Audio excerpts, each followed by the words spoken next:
शेगावात वाढती वाहतूक कोंडी, रिंग रोडची होत आहे मागणी. पत्रकार अमर बोरसे यांनी केला रिंग रोडचा मुद्दा उपस्थित.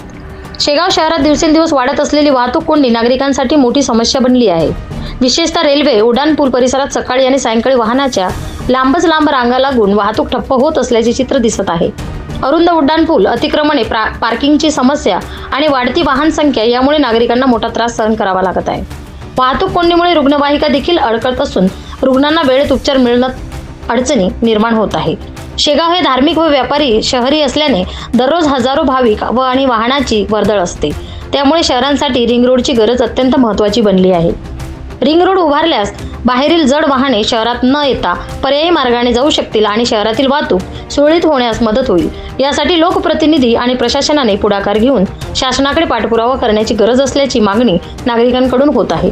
वाहतूक कोंडी, धूर, प्रदूषण व वाहनधारकांचा त्रास कमी होण्यासाठी रिंग रोड अत्यंत महत्त्वाचा आहे, असे मत पत्रकार अमर बोरसे यांनी व्यक्त केले आहे. संतनगरी म्हणून संपूर्ण जगात ओळख असलेल्या श्री संत गजानन महाराजांच्या पावन स्पर्शाने पुनीत झालेल्या शेगाव शहरामध्ये राज्याच्या कानाकोपऱ्यासह देश विदेशातून देखील हजारो भाविक दर्शनासाठी येतात. बरेचसे भाविक हे आपल्या खाजगी वाहनाने शेगावकडे येतात, परंतु या ठिकाणी सन 2016 मध्ये रेल्वे प्रशासनाकडून अकोट रोडवरील उड्डाणपूल बंद करून त्या ठिकाणी मोठा असा राजमाता पुण्यश्लोक अहिल्यादेवी होळकर उड्डाणपूल तयार करण्यात आला आणि हा उड्डाणपूल जनसेवेत आजही कार्यान्वित आहे. परंतु उड्डाणपुलावरील वाहतूक पाहता व अरुंद उड्डाणपूल असल्यामुळे या ठिकाणी वाहतुकीची कोंडी खूप मोठ्या प्रमाणात होत आहे. शेगाव शहरासह बाहेरून येणाऱ्या वाहनधारकांनाही याचा खूप मोठा त्रास होतो. अनेकदा जळगाव, जामोद, संग्रामपूर या तालुक्यातून रुग्णवाहिका रुग्णांना घेऊन शेगावकडे येतात. अशा वेळी उड्डाणपुलावर असलेल्या वाहतूक कोंडीमुळे त्या मधातच अडकतात. त्यामुळे रुग्णांना वेळेवर रुग्णालयात पोहोचणे देखील कठीण होते. अशा परिस्थितीत रुग्णांचा जीव जाण्याची शक्यता देखील नाकारता येत नाही. त्यामुळे शेगाव शहराला मोठा असा रिंग रोड होणे खूप महत्त्वाचे आहे. यासाठी सर्व राजकीय पक्षाच्या पुढाऱ्यांनी तसेच स्थानिक लोकप्रतिनिधींनी प्रयत्न करणे खूप गरजेचे आहे.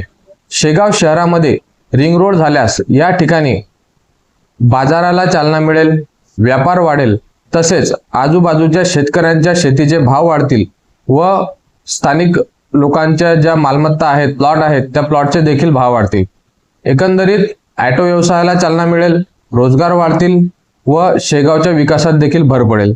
त्यामुळे या ठिकाणी स्थानिक लोकप्रतिनिधी व राजकीय पुढाऱ्यांनी शेगाव शहराच्या विकासात भर टाकण्यासाठी रिंग रोड होणे खूप गरजेचे आहे. ही मागणी लावून धरणे खूप महत्त्वाचे आहे. रेल्वे उड्डाणपूल बांधल्यानंतरही वाहतूक कोंडीची समस्या कायम आहे. आपल्या मते यातील यामागील प्रमुख कारणे कोणती आहेत आणि त्यावर तातडीचा काय उपाय असू शकतो?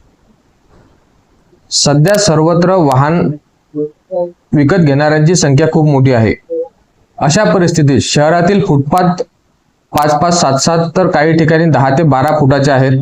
त्यामुळे रस्त्यावरच दुकानांच्या समोर काही गाड्या पार्क केल्या जातात. त्यामुळे देखील रस्ते अरुंद होत आहेत आणि याचाच परिणाम वाहतूक कोंडीवर होत आहे. रिंग रोडच्या मागणीसाठी नागरिक, व्यापारी संघटना आणि सामाजिक संस्था यांनी कोणती भूमिका घ्यावी, तसेच या प्रकल्पासाठी शासनाकडून मंजुरी मिळण्यासाठी पुढील पाऊल काय असावे?